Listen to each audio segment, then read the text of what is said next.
Quizá en otro de mis vídeos hayas visto los 5 tipos de equipo de los que hablo, que son el equipo hiena, el equipo polluelo, el equipo mosquito, el equipo colmena, colmena de abeja, y el equipo Fórmula 1, que es el equipo que está más arriba en el nivel de los equipos, en los tipos de equipos que puedes tener en tu empresa. Hoy voy a detenerme no en las características de cómo funciona tu equipo, sino en 3 aspectos fundamentales que tienes que trabajar, que tienes que cuidar, que tienes que introducir en tu equipo para que sea verdaderamente ágil, verdaderamente dinámico, verdaderamente flexible, para que empieces a cumplir los plazos y para que dejes de trabajar con ese método tan habitual que llevamos trabajando con él desde hace un montón de décadas, de usar los diagramas de Gantt, de usar todas esas planificaciones, un montón de diagramas súper bonitos, pero que no funcionan.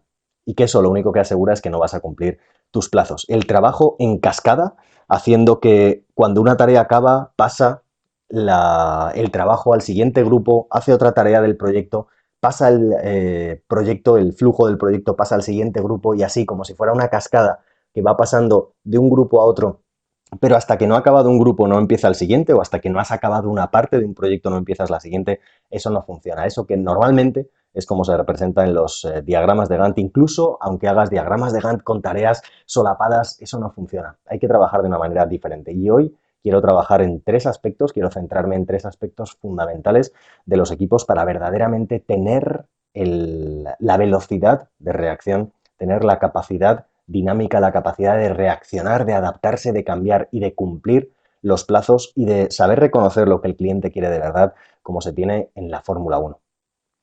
Una de las características más importantes hoy en día para que tu empresa sea competitiva, una de las ventajas principales para que tu empresa hoy sea competitiva, no es, como hace tiempo, el tamaño de la empresa, los recursos económicos con los que cuentes, el tamaño de tu equipo. Eso es importante, pero no es lo fundamental como ha sido durante muchas décadas. Hoy en día lo fundamental, uno de los factores principales para que seas más competitivo que otra empresa muchísimo más grande, más poderosa, más rica que tú, es la velocidad de reacción.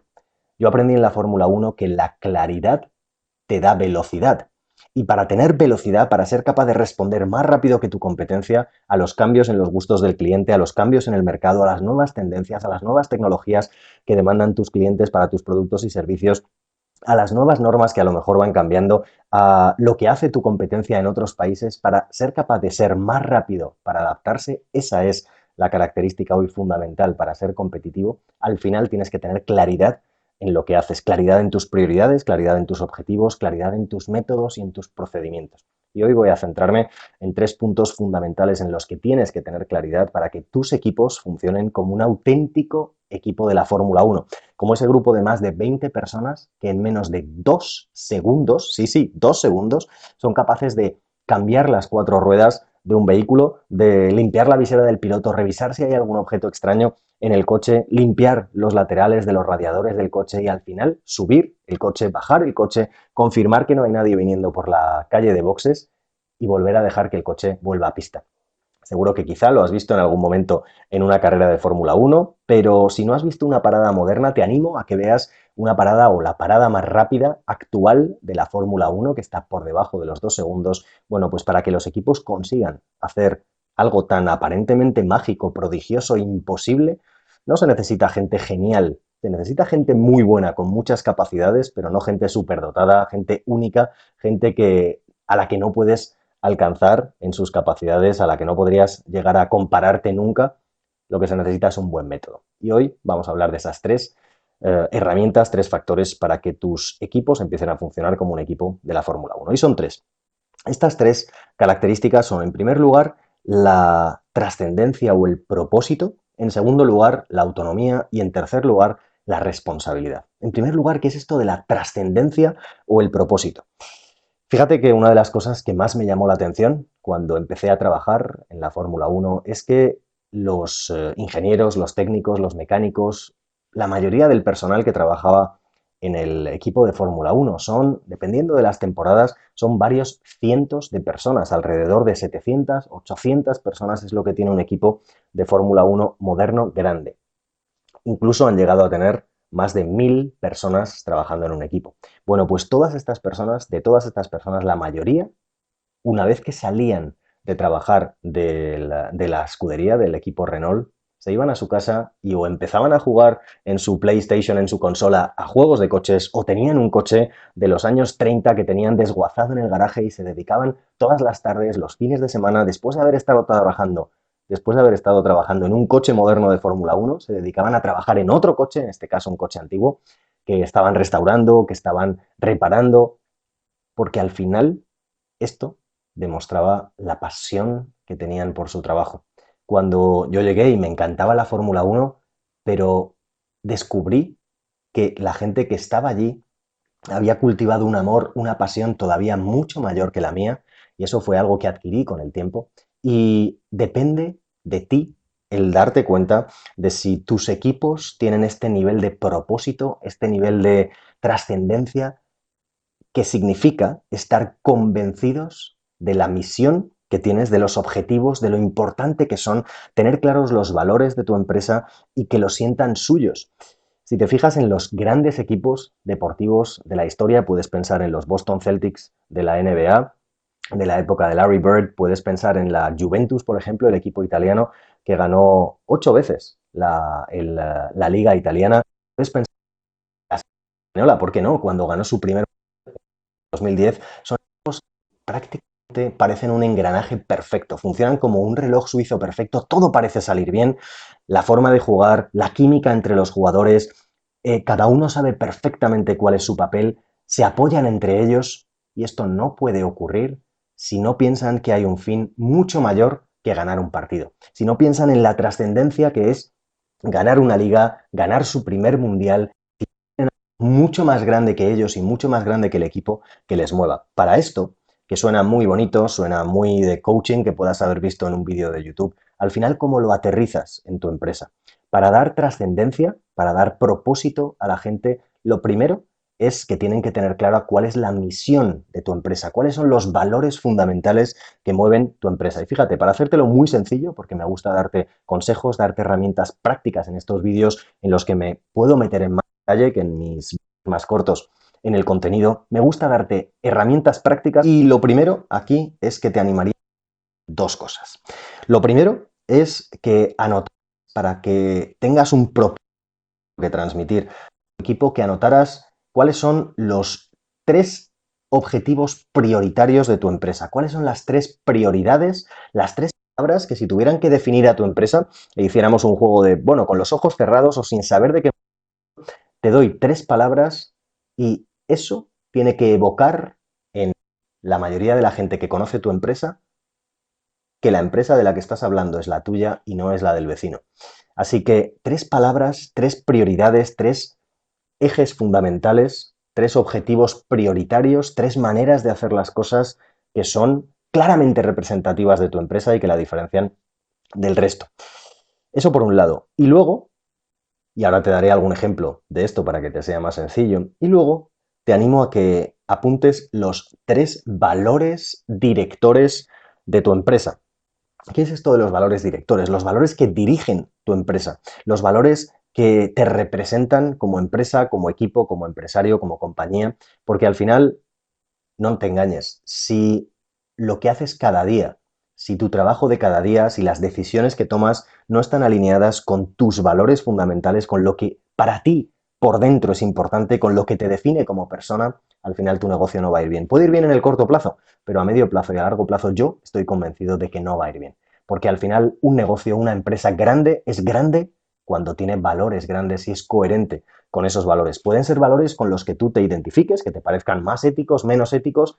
Eso en otras empresas pueden ser sus valores y para ti no serían tus valores. Por eso tú tienes que definir los que a ti te resultan importantes, fundamentales, esenciales, los que te hacen vibrar, los que te emocionan cuando los cuentas en una cena de amigos, cuando les cuentas pues cuáles son las características de tu empresa, qué es lo que te mueve y se percibe que no es necesariamente el dinero, sino que son otras cosas muchísimo más valiosas, lo que para ti de verdad es esa emoción o es ese motor que te mueve en tu empresa. Así que esas dos cosas, las prioridades y los valores fundamentales, es algo crítico. No los confundas. Tienes que ser claro con la diferencia entre una prioridad y un requisito en el que simplemente tienes que cumplir un mínimo. En muchas empresas la seguridad es simplemente un requisito que tienes que cumplir, tienes que llegar a un nivel mínimo de seguridad. Puede ser un nivel mínimo muy exigente, pero simplemente hay que y tu prioridad no es maximizar todavía más la seguridad una vez que hayas cumplido que tu seguridad es la suficiente. Por ejemplo, en una empresa como Amazon es fundamental que haya un cierto nivel de seguridad en sus trabajadores, en los productos que envían,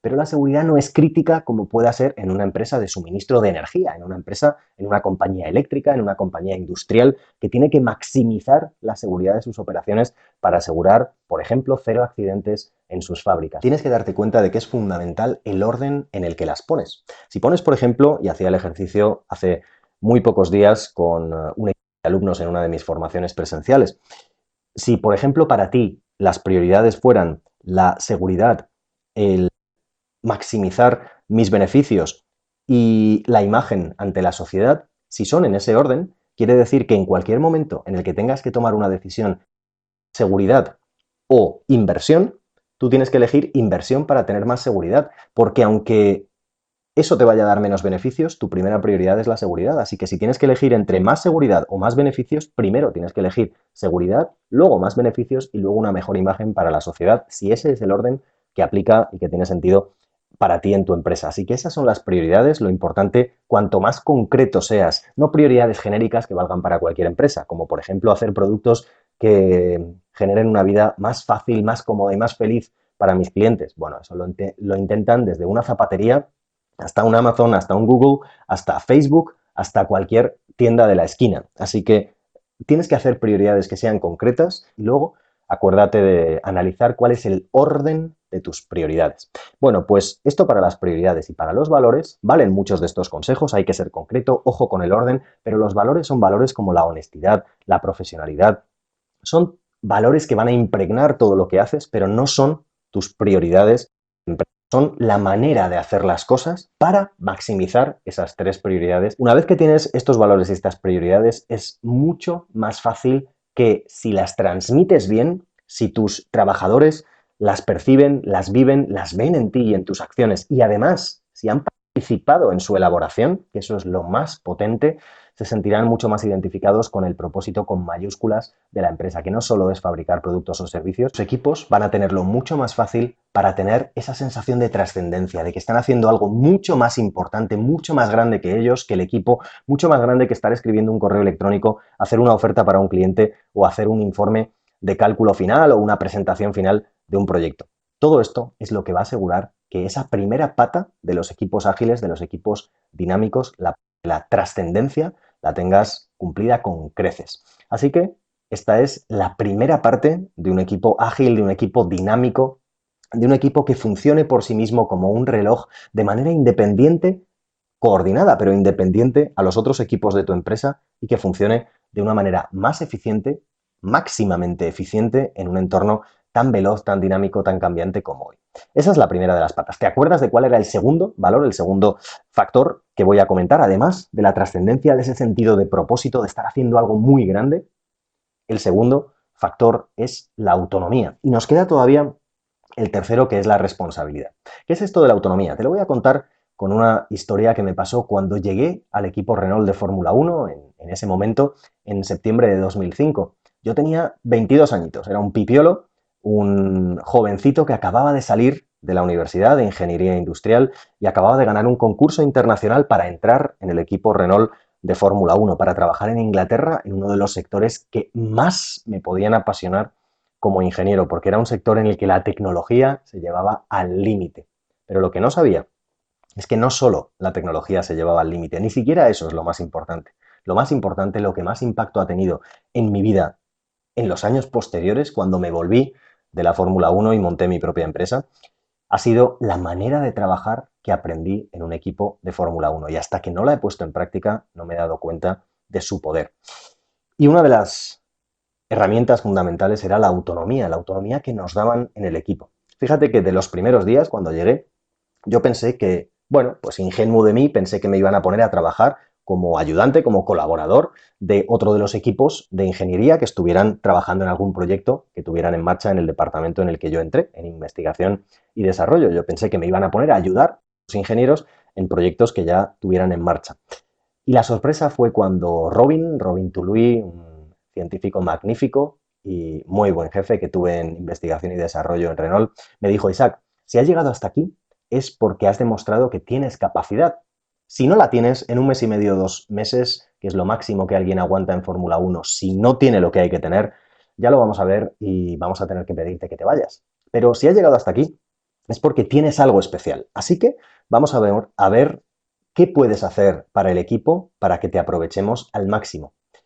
Y el siguiente proyecto que tengo en la lista de proyectos, de los mismos proyectos que le mando al resto de ingenieros de mi departamento, el siguiente proyecto es construir un banco de frenos. Yo cada vez que escuchaba esto se me abrían más los ojos de la sorpresa, de lo que estaba escuchando, no daba crédito, no me creía lo que estaba escuchando de Robin, de mi jefe, y él me dijo, Isaac, quiero que diseñes y construyas un banco de frenos para hacer unas simulaciones. El banco de frenos básicamente tenía que ser algo que reprodujera el sistema de frenos de un coche de Fórmula 1, que ya sabes que como los frenos de un coche normal se calientan mucho, en un coche de Fórmula 1 especialmente, los discos de carbono llegan hasta más de 800 grados, de hecho se ponen al rojo vivo cuando los coches compiten por la noche, se ven los aros de los frenos de los discos de freno, se ven al rojo vivo en el circuito. Bueno, pues Robin me pidió que simulara y construyera, que diseñara y construyera un banco de ensayos para probar ciertas cosas que necesitábamos probar en los frenos de un monoplaza. Yo le miré y él me dijo, Isaac, y tú vas a estar al mando de ese proyecto. Es tu primer proyecto. Y era del mismo rango que los proyectos de los otros ingenieros que llevaban 5, 10, 15, 20 años trabajando en el equipo.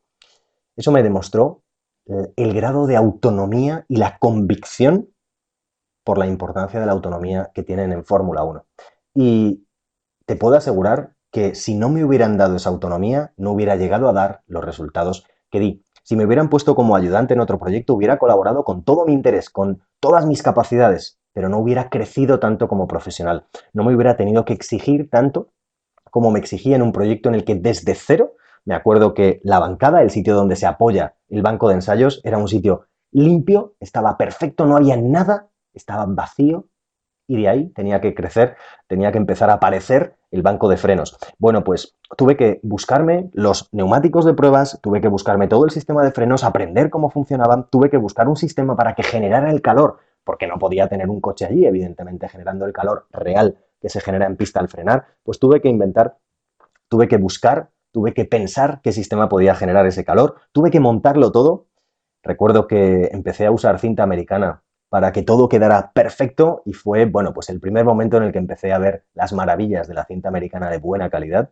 Y cuando lo tuve montado y empecé a probarlo en condiciones prácticamente reales en cuanto a velocidades y temperaturas, todo lo más parecido a la realidad que se podía probar en un banco de ensayos, cuando lo probé la primera vez, sentí un nudo en el estómago, pero también sentí una emoción tremenda. Y eso es porque me habían dado autonomía. ¿Cuánta autonomía le das a tus equipos? ¿Cuánta capacidad de decisión propia? De hacer las cosas de la manera que sus miembros piensen que es mejor. Y esto va muy hilado con el último de los puntos, la responsabilidad, del que te voy a hablar en unos minutos. Fíjate que al final el darle a tus equipos la capacidad suficiente de autonomía para que no estés como un micromanager, como un manager que estás continuamente viendo cada uno de los pasos que se hagan a tu manera, que se hagan a tu modo. Bueno, cuando Robin me dijo, fíjate si estás aquí, Isaac, es que tienes una cierta capacidad y el trabajo que hagas ya nos lo demostrará.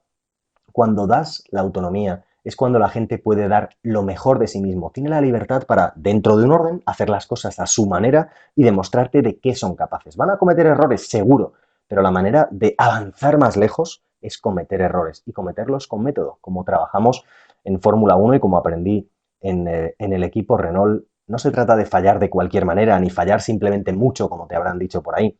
Para acertar una vez tienes que fallar mucho, sí, pero hay que fallar mucho, hay que fallar rápido y hay que fallar barato. Y los tres son aspectos importantes de cómo fallar con método. Para eso tienes que dar a tus equipos la autonomía y la confianza para que sepan que pueden fallar con método, de manera inteligente.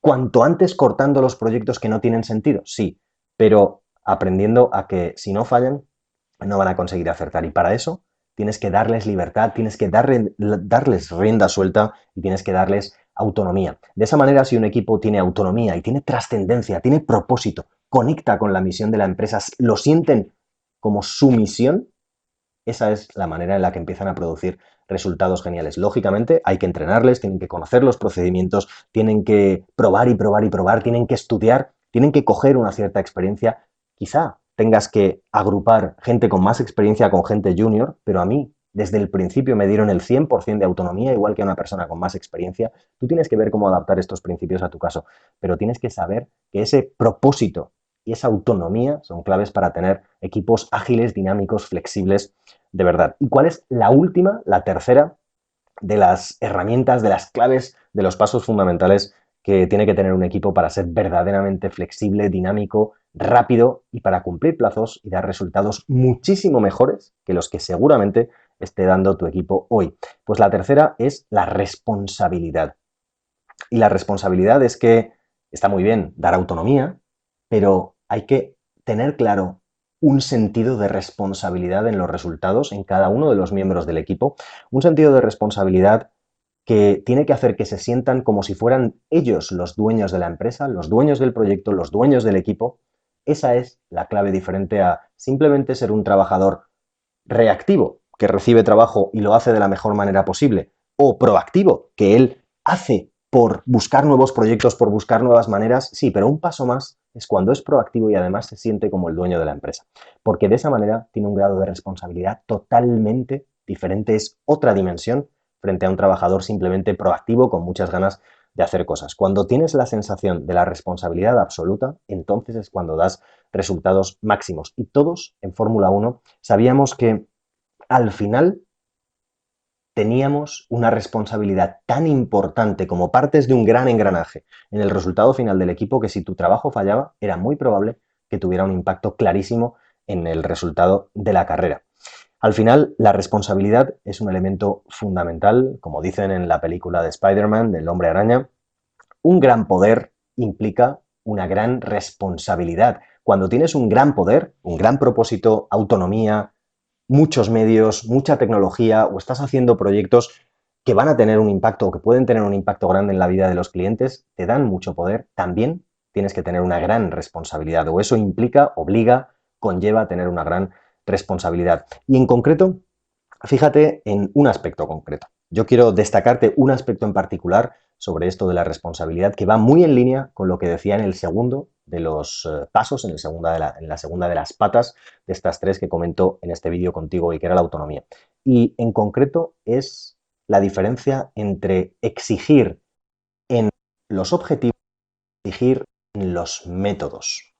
Para que un equipo sea dinámico, sea ágil y tenga esa autonomía de la que comentábamos, de la que hablábamos antes, tienes que tener claro, y ellos tienen que tener claro los objetivos, tienes que fijar los objetivos, incluso crear esos objetivos con ellos, co-crearlos, como está de moda esto de la co-creación ahora. Bueno, pues co-crear estos objetivos, que es una palabra que suena fatal, con tu equipo y al final darles libertad en los métodos. Así que exige objetivos, pero da libertad en los métodos. ¿Por qué? Porque si exiges objetivos y además exiges unos métodos, te vas a convertir en micromanager, no vas a dar la autonomía suficiente y tu equipo no va a crecer. Por supuesto, tienes que enseñarles, tienes que decirles cómo se hacen muchas de las cosas, tienes que contarles los procedimientos de la empresa, tienes que decirles en qué marco, en qué campo de juego tienen que jugar, pero tienes que darles libertad, tienes que darles mucha más libertad de la que les das hoy. Así que exige los objetivos, claridad absoluta en los objetivos. ¿Te acuerdas? La claridad te da velocidad, claridad absoluta en los objetivos, pero libertad en los métodos. Así, cuando tengas un equipo en el que tienes la trascendencia y el propósito claros, por ejemplo, con una manera muy clara, muy fácil de ponerlo en práctica, como te he recomendado, con esa lista de las 3 prioridades claras y los 3 valores directores claros. Ojo con ser concreto y además el orden, que el orden importa. Y acuérdate de la diferencia entre una prioridad y un requisito. Una vez que tienes el propósito claro y que tu equipo lo tiene claro y ha trabajado también junto a ti para elaborar ese propósito, da autonomía a tu equipo y exige responsabilidad y cultiva, genera, instaura esa sensación de ser responsable como si yo fuera el dueño de la empresa, como si yo fuera el dueño del equipo de Fórmula 1, como si fuera el dueño del proyecto que estemos desarrollando. Acuérdate de esa reflexión final que compartía de exigir objetivos, pero dar libertad en los métodos. Que tu equipo sepa qué le vas a exigir, contra qué le vas a medir pero da libertad en la manera de llegar allí. Eso también les aporta un grado de autonomía fundamental. Con estas tres herramientas, con estos tres factores, con estas tres claves, vas a tener equipos ágiles, vas a tener equipos dinámicos, flexibles, que van a disfrutar del cambio, de la incertidumbre, que van a responder al cambio muchísimo mejor de lo que lo hacen hoy, va a triunfar en el entorno actual de velocidad de reacción muy alta, de incertidumbre elevada, de exigencia de cambio continuo. Así que te animo a que pongas estos tres ingredientes en práctica desde hoy.